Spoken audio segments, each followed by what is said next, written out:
Everybody.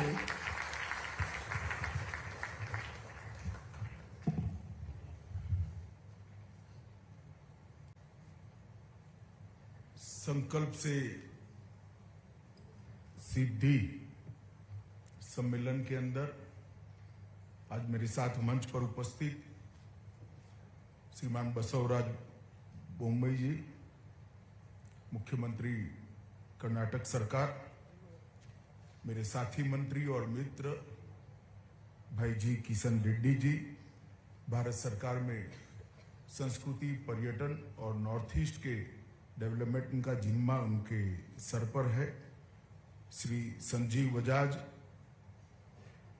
Shri are Dinesh, Shri Sanjay Puri जी, श्री संजीव गोयंका जी, विक्रम किर्लोस्कर जी, चंद्रजीत बनर्जी जी, श्री राजन नवानी जी और मंच पर उपस्थित भारत सरकार के संस्कृति सचिव श्री गोविंद मोहन जी और आज यहाँ पर आए हुए सीआईआई के निमंत्रण पर आए हुए सारे गणमान्य अतिथिगण। थोड़ा समय ज्यादा ही हो गया है, मेरी बात मैं संक्षिप्त में रखने का प्रयास जरूर करूंगा जिससे कार्यक्रम समय पर समाप्त हो सके। मित्रों, आजादी का अमृत महोत्सव आप सभी जानते हैं कि देश को आजाद हुए 75 साल का ये अमृत महोत्सव मनाने का निर्णय देश के प्रधानमंत्री और भारत सरकार ने लिया है। इसके पीछे 3 उद्देश्य है। एक तो हमारी नई पीढ़ी जो हमारे किशोर है, युवा है, जिनको आजादी के आंदोलन से बहुत ज्यादा सरोकार इसलिए नहीं रहा है कि अब ये इतिहास के पन्नों में चला गया है, मगर जब तक देश की नई पीढ़ी आजादी के आंदोलन की स्पिरिट, आजादी के आंदोलन में दिए गए बलिदान और आजादी के आंदोलन का इतिहास नहीं जानती है, वो कभी भी देश की विकास की प्रक्रिया से नहीं जुड़ सकती है। इसलिए आजादी के आंदोलन के माध्यम से हमारा एक उद्देश्य है कि देश की नई पीढ़ी देशभक्ति से सरोबार होकर देश के विकास के साथ जुड़े और लाखों नामी गिरामी अनामी लोगों ने देश को आजाद कराने के लिए अपना जो सर्वस्व न्यौछावर किया है, उनके साथ, उनके इतिहास से और उनके बलिदान के साथ अपने आप को जोड़ने का मौका मिले। दूसरा, 75 साल तक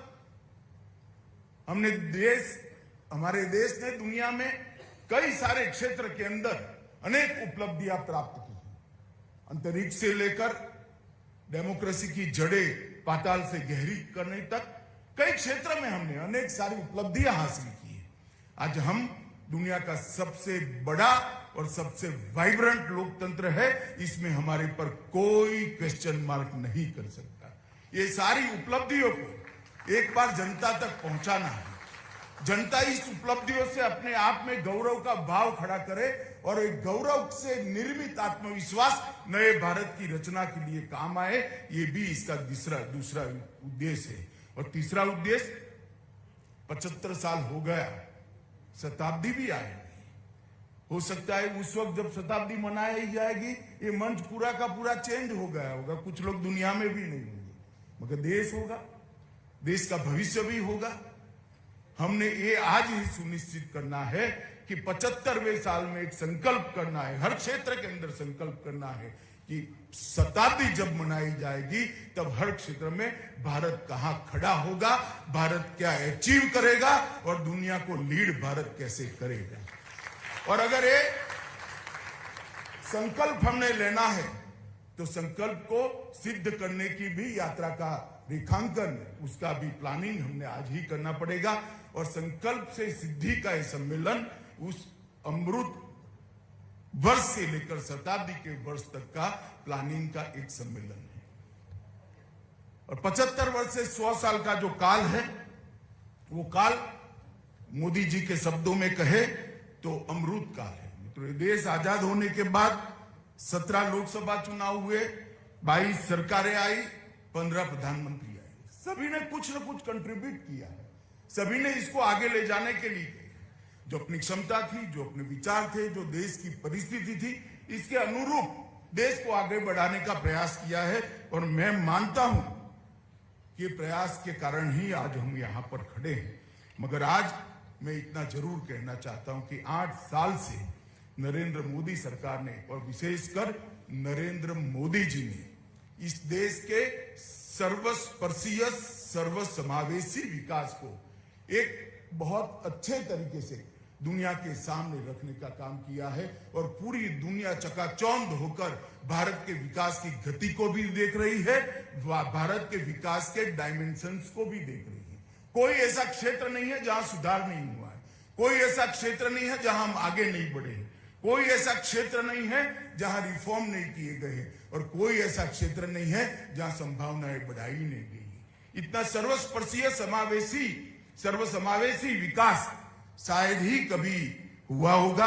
और मैं मानता हूं कि सर्व समाज के कल्याण के साथ ही मोदी जी ने भारत के निर्माण का जो संकल्प लिया है, इसमें उनकी दृढ़ इच्छा शक्ति की तो झलक दिखाई ही पड़ती है, मगर साथ में जन भागीदारी का भी प्राप्त करना उनके स्वभाव की एक विशेषता है।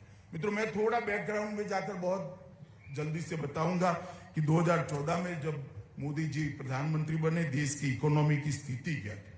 सब लोग कहते थे कि पॉलिसी पैरालिसिस हो गया है, 12 लाख करोड़ के घपले घोटाले भ्रष्टाचार हर रोज अखबारों के टाइटल बनते थे।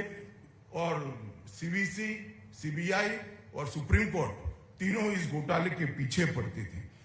क्रॉनिक कैपिटलिज्म अपने चरम पर था, महंगाई की दर आसमान को छूती थी और फिस्कल डेफिसिट भी काबू के बाहर थी। ईज ऑफ डूइंग बिजनेस में हर रोज नीचे नीचे नीचे गिरते जाते थे। दुनिया में हमारा सम्मान भी बहुत नीचे तक चला गया था। और उस स्थिति में देश ने एक ऐतिहासिक फैसला दिया 2014 में, नरेंद्र मोदी को इस देश की धुरा देने का निर्णय किया। और बहुत लंबे समय के बाद, 30 साल के बाद, एक पूर्ण बहुमत की निर्णायक सरकार आई। पहले एक सरकार ऐसी थी जिसमें देश के प्रधानमंत्री को कोई प्रधानमंत्री ही नहीं मानता था और हर मंत्री अपने आप को प्रधानमंत्री मानता था, मालूम ही नहीं पड़ता था देश कहां से चल रहा है। एक निर्णायक सरकार देने का काम इस देश की जनता ने किया। और आज मैं जब पीछे मुड़कर 8 साल की यात्रा को देखता हूं तो आज दुनिया में हम सबसे तेजी से बढ़ती हुई अर्थव्यवस्था गौरव के साथ बने हैं। जीएसटी का सफल इंप्लीमेंटेशन कर चुके हैं और 1.68 लाख करोड़ रुपया का जीएसटी का राजस्व प्राप्त करना, पूरी दुनिया इसको बारीकी से देख रही है। मैं सबको कहना है, ये पारदर्शी आंकड़े कंप्यूटर पर सब लोग देख सकते हैं और ये सिद्धि है। सबसे ज्यादा निर्यात 2022 में हुआ है। अब तक से सबसे ज्यादा सेवा निर्यात 2022 में हुआ है। एफडीआई सबसे ज्यादा 2022 में आया है। और ईज ऑफ डूइंग बिजनेस की रैंकिंग में भी बड़ी छलांग लगाकर हमने बहुत सारा सुधार किया है।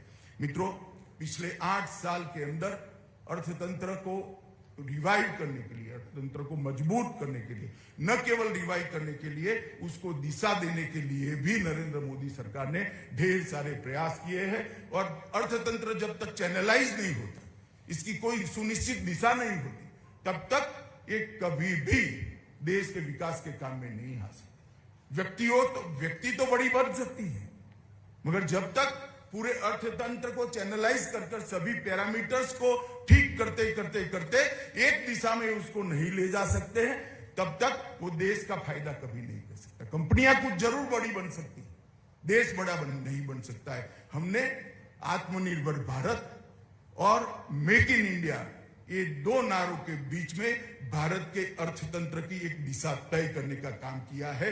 और पूरी अर्थतंत्र की दिशा, चाहे किसी भी प्रकार की पॉलिसी हो, ये 2 नारों के बीच में देश को एक दिशा में ले गई है। और मैं निश्चित रूप से ऐसा मानता हूं कि आने वाले 25 साल जो अमृत काल के हैं, वो अमृत काल के 25 साल की नींव रखने का काम ये 8 साल में नरेंद्र मोदी सरकार ने किया है। और मैं बड़े आत्मविश्वास के साथ कह सकता हूं कि भारत को हल्के से लेने वाले लोग आज हिम्मत नहीं कर सकते। और 25 साल के बाद ऐसा कोई नहीं होगा जो अर्थतंत्र की दिशा में क्षेत्र में भारत की शक्ति को मान्यता नहीं देता होगा। इस प्रकार के भारत के निर्माण करने की दिशा में हम निश्चित रूप से आगे निकल चुके हैं। और मित्रों, किशन भाई ने ढेर सारी चीजें बताई है, मैं रिपीटेशन टालना चाहता हूं।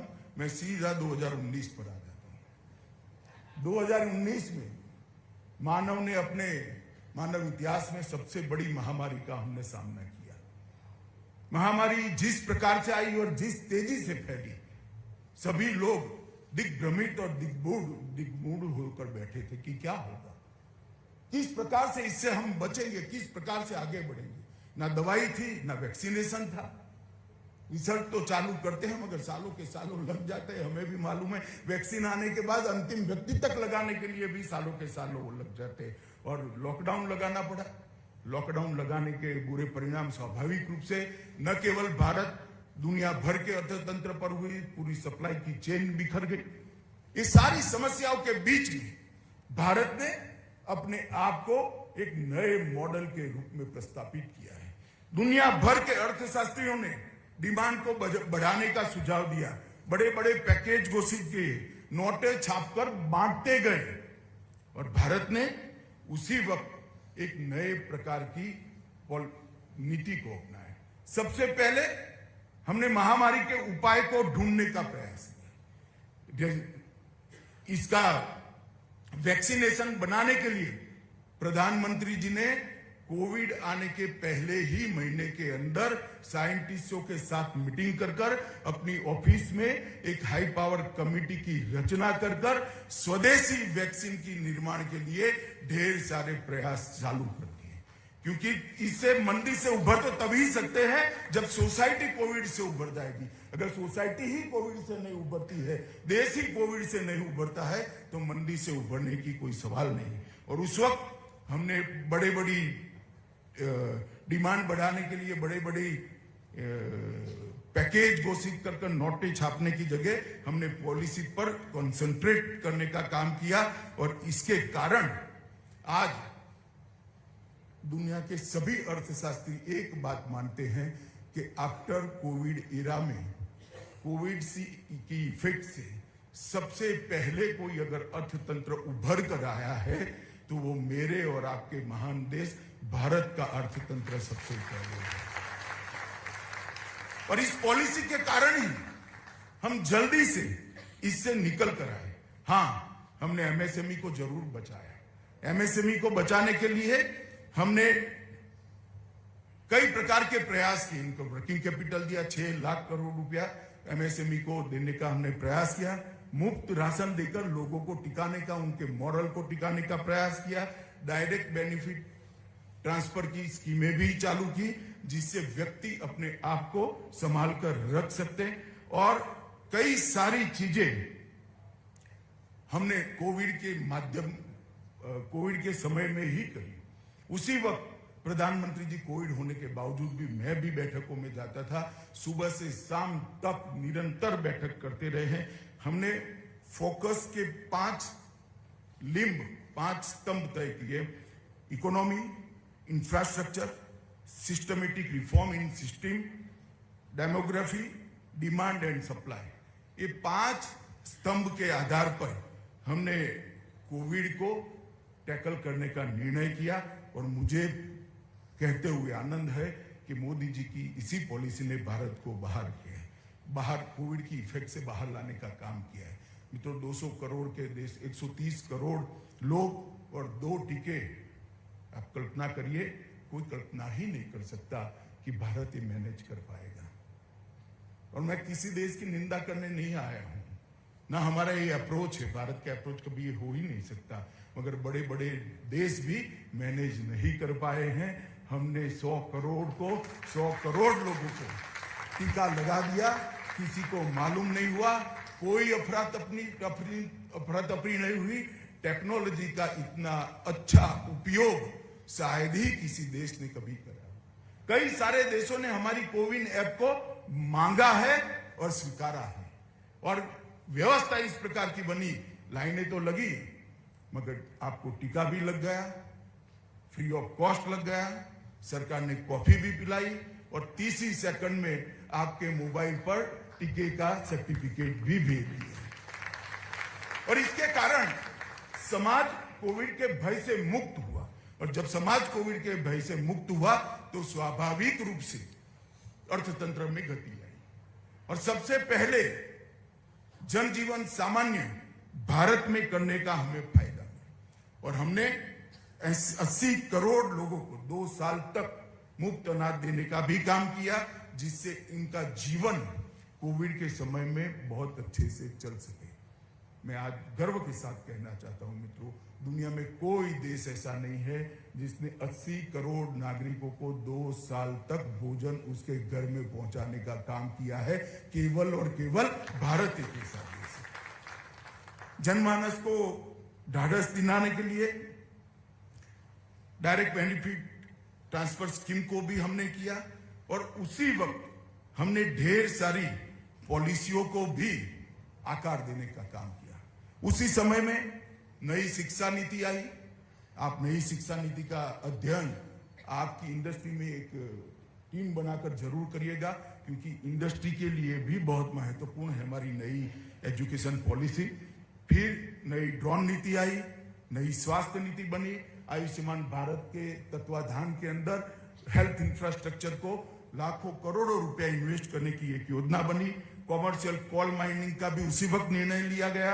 नेशनल पॉलिसी ऑन इलेक्ट्रॉनिक्स भी उसी वक्त बनी। मेक इन इंडिया को कैसे स्ट्रेंथी किया जा सकता है, इसके लिए भी योजना बनी। इस पर मैं बाद में आता हूं। स्टैंड अप इंडिया को भी ताकत दी गई, स्किल इंडिया को भी ताकत देने का काम हुआ। डिजिटल इंडिया, उड़ान और वोकल फॉर लोकल, वो भी हमारी पॉलिसी का महत्वपूर्ण हिस्सा बने। ये भी कोविड के समय पर हुआ। ग्रीन इंडिया मिशन को भी कोविड के वक्त ही अनेक प्रकार के नीति विषयक निर्णय लेकर गति देने का काम किया। स्वच्छ भारत के माध्यम से हेल्थ सेक्टर को सुधारने का जब तक स्वच्छ भारत अभियान सफल नहीं होता, स्वस्थ भारत अभियान कभी सफल नहीं हो सकता। स्वस्थ भारत अभियान की सबसे पहली नीड है स्वच्छ भारत अभियान। इस पर भी हमने थ्रस्ट दिया गया।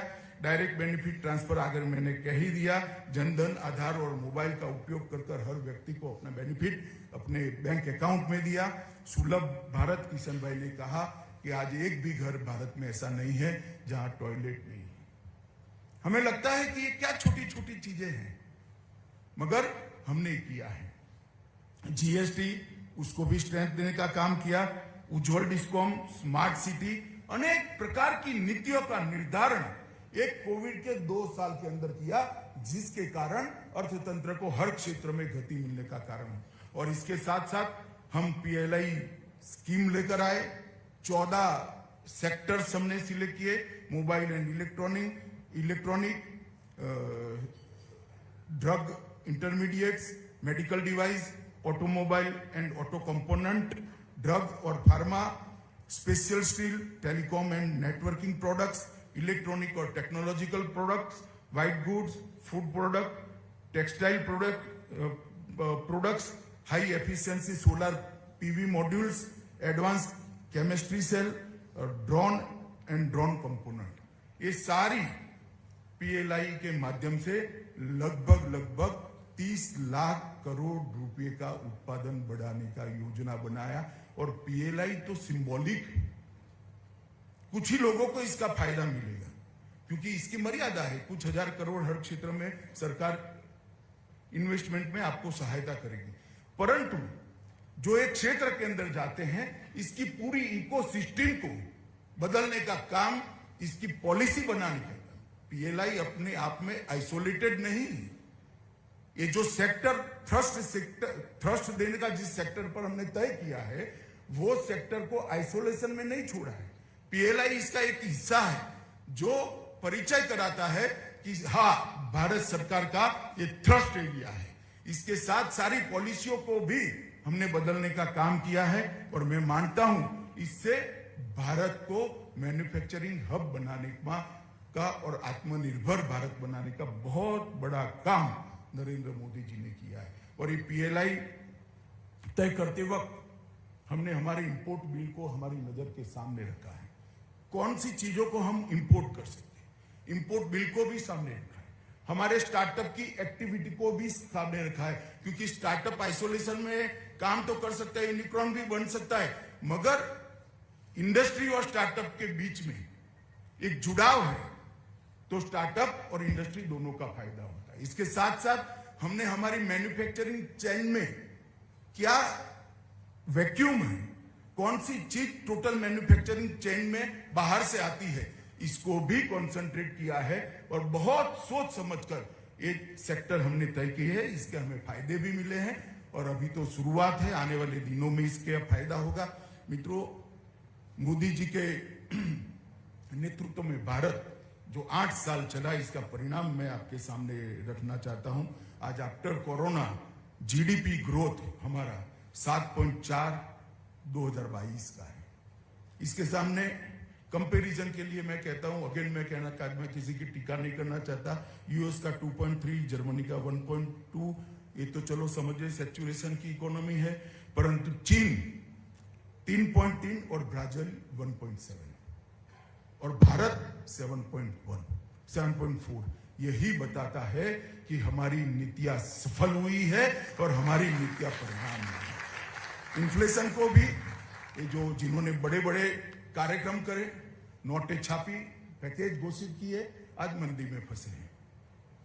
आज भारत का मुद्रास्फीति 7.1 जून का है, यूएसए का 9.1 जो कभी 2% हुआ करता था, तुर्की 73.5, अर्जेंटीना 58%, ब्राजील 12.30%। मैं इसलिए बता, कोई एक्सक्यूज नहीं है महंगाई का, मगर ये ग्लोबल सिचुएशन है, इसका दुनिया के अर्थतंत्रों के कंपैरिजन में ही हमने इवेल्युएट करना पड़ेगा। इसलिए मैं आपके सामने कहता हूं, एफडीआई 14 से 21 की यात्रा में $440 बिलियन और दुनिया का 7वां फेवरेट डेस्टिनेशन हम बन चुके हैं। ईज ऑफ डूइंग बिजनेस में किशन भाई से थोड़ा आंकड़े में गड़बड़ हो गई, हम 2014 में 142वें नंबर पर थे, आज 63वें नंबर पर आकर पूरी दुनिया को हम इन्वेस्टमेंट के लिए आकर्षित करते हैं।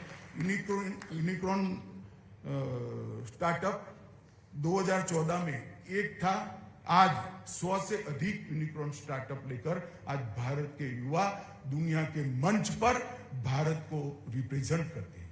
मित्रों, बहुत बड़ा अचीवमेंट है।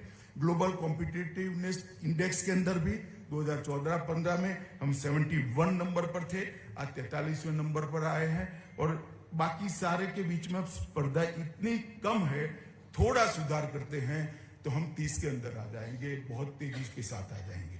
मित्रों, रुपये का बहुत चर्चा होता है, मेरा सभी से विनती है कि फिर से एक बार इसको दुनिया के संदर्भ में देखना चाहिए। यूरोप, जापान, ब्रिटेन, ब्राजील और चीन के मूल्यों के साथ हमने अपना कंपैरिजन जरूर करना चाहिए। मित्रों, इंफ्रास्ट्रक्चर, मेरा मानना है कि हमने इंफ्रास्ट्रक्चर को फोकस कर महान भारत की नींव डाली है। अगली पीढ़ी के लिए एसेट्स क्रिएट करने का हमने काम किया है और इंडस्ट्री के लिए एक बहुत स्मूथ रास्ता तैयार करने का काम किया है। लगभग लॉजिस्टिक कॉस्ट हमारे जीडीपी का 13% से विकसित देशों में 8%, उसको सुधारने के लिए पीएम गति शक्ति, मेरा आप सभी से आग्रह है, आपके यहाँ एक टीम पीएम गति शक्ति को भी समझे।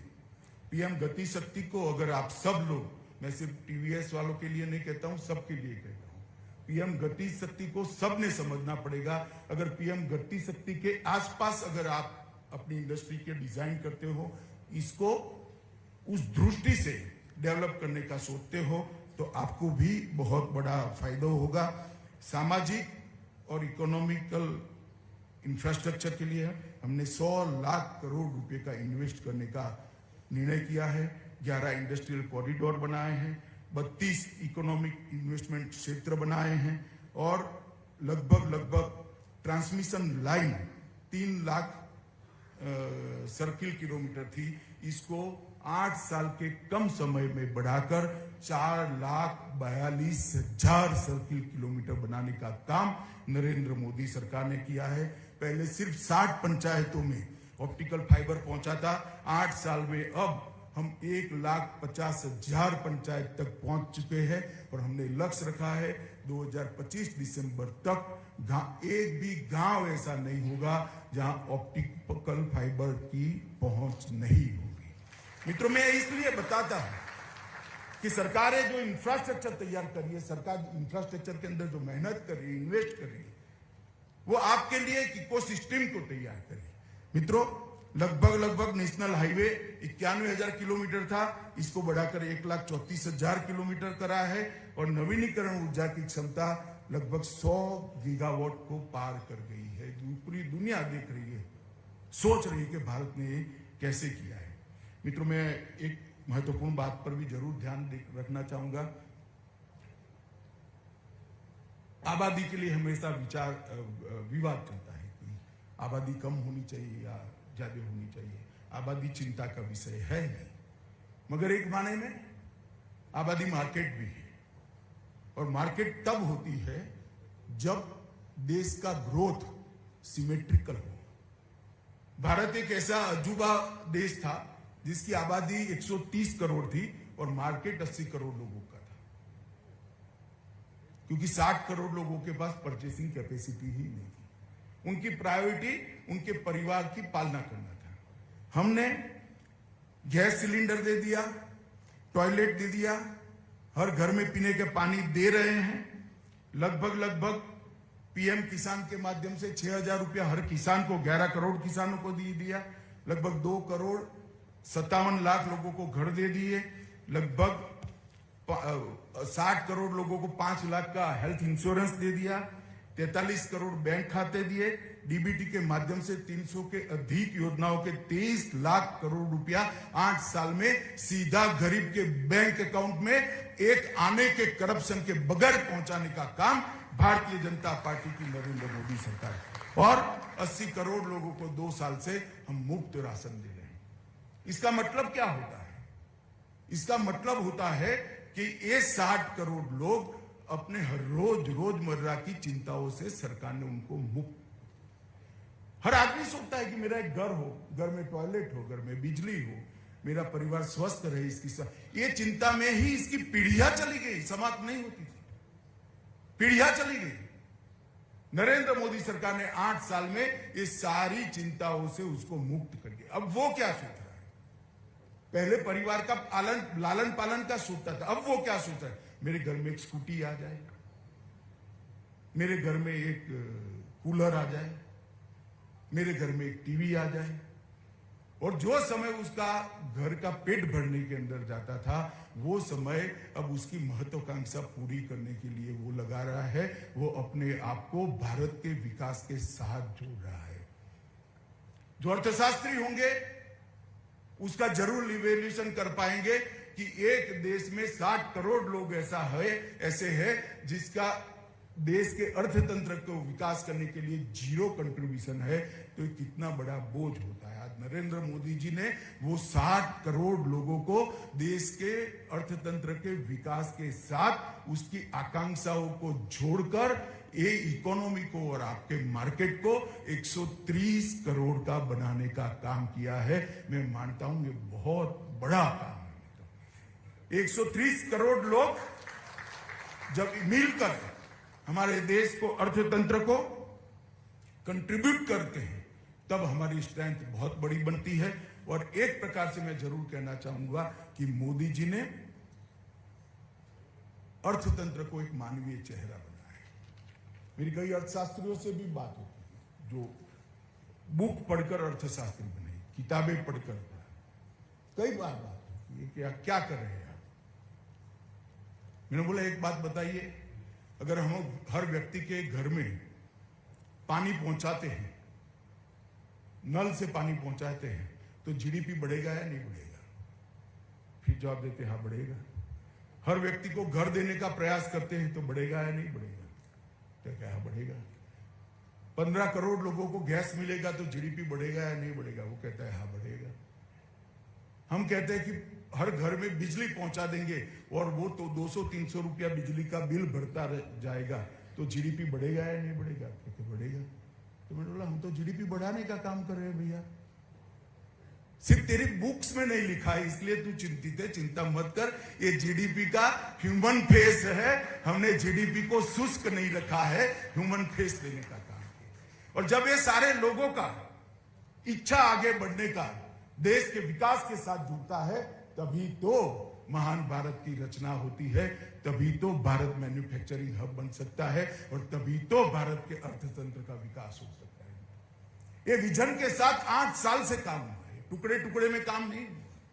हर व्यक्ति को स्वस्थ बनाना, हर व्यक्ति के घर में शुद्ध पीने का पानी पहुंचाना, हर व्यक्ति को उसके परिवार के स्वास्थ्य की चिंता से मुक्त कर देना, ये 8 साल से हुआ है मित्रों। और मैं जरूर कहना चाहूंगा, अब जब सीआईआई के सामने आया हूं, तब सीआईआई ने एक प्लेटफॉर्म बनना चाहिए R&D को बढ़ावा देने के लिए। अब भारत की इंडस्ट्री का टाइम आ गया है कि आप भारत की इंडस्ट्री उद्योग जगत में अपनी स्पीड बढ़ाने के बारे में नहीं सोचना चाहिए, अपना स्केल बदलने के लिए सोचना चाहिए। स्पीड बढ़ाने के लिए सोचोगे तो पीछे पड़ जाओगे, अगर स्केल बदलने के लिए सोचोगे तो मैच कर कर आगे बढ़ जाओगे। और अगर स्केल बदलना है तो R&D को हमने थ्रस्ट देना पड़ेगा। हो सकता है पूंजी की कमी हो। मैंने जब बजाज जी मिलने आए थे तब उनको कहा था कि भाई आप एक कंसोर्टियम बनाइए 8-10 फील्ड का तय कर। हमारी बड़ी बड़ी कंपनियां प्रो रेटा इन्वेस्ट करें, सरकार भी कुछ इन्वेस्ट करे, और जब इंटेलेक्चुअल प्रॉपर्टी राइट्स रजिस्टर्ड होंगे, भारत में उत्पादन होगा और दुनिया में भी जाएंगे, तब वो प्रो रेटा ले लेंगे। मगर हम R&D तो करें। हमारे ही बच्चे विश्व के अंदर R&D के लिए सबसे अच्छा ब्रेन माने जाते हैं, वो भारत के अंदर R&D करे। इसके लिए मैक्सिमम प्रयास ने करना चाहिए। इंडस्ट्री को स्टार्टअप का बैकअप भी देना चाहिए। कोई भी स्टार्टअप आइसोलेशन में नहीं विकसित कर सकता अपनी संपूर्ण क्षमताओं के साथ। हालांकि शॉर्ट स्टार्टअप यूनिकॉर्न बन चुके हैं, मगर इंडस्ट्री और स्टार्टअप के बीच में एक प्रकार का जुड़ा होता है। स्टार्टअप आइसोलेशन में नहीं रहते हैं तो अनेक गुना ज्यादा परिणाम हमें मिल सकता है। और तीसरा मेरा बहुत महत्वपूर्ण सुझाव है सीआईआई को, जिसमें इंडस्ट्री एज अ होल सोचना चाहिए। कोई एक इंडस्ट्री नहीं सोच पाएगी। हमारी उत्पादन श्रृंखला में जितने भी कमियां हैं, जो चीज बाहर से लानी पड़ती है, उसको एक बार भर लीजिए। रॉ मटेरियल से लेके फिनिश गुड यहां उपयोग हो या दुनिया में एक्सपोर्ट हो, बीच में कुछ भारत के बाहर नहीं बनना चाहिए। ये जुनून के साथ सीआईआई ने चीजों को आइडेंटिफाई करना चाहिए। और ये पीएलआई स्कीम को बारीकी से देखोगे तो सारी चीजों में पीएलआई स्कीम आया हुआ है और इसकी इकोसिस्टम भी बनी है। मगर ये काम अब इंडस्ट्री ने करना चाहिए, और वो तभी हो सकता है जब सीआईआई सिर्फ रिप्रेजेंट करने की जगह प्लेटफॉर्म भी बन जाए एक बार, और समस्याओं का समाधान करने के लिए कुछ कॉन्क्रीट प्रपोजल लेकर आगे आए। जैसा आगे कई बार हुआ भी है, इस बार भी होगा, इसका मुझे विश्वास है मित्रों। डिफेंस, एनर्जी, चीप इंडस्ट्री और मैन्युफैक्चरिंग हब, ये सारे चीजों में एक विशेष ध्यान देकर हमने आगे बढ़ने की जरूरत है।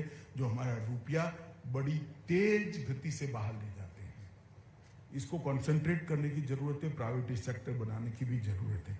अंत में आपका समय थोड़ा ज्यादा हो गया है, अंत में मैं इतना ही कहता हूं, आप सभी का सीआईआई के माध्यम से, प्लेटफॉर्म के माध्यम से आह्वान करना चाहता हूं।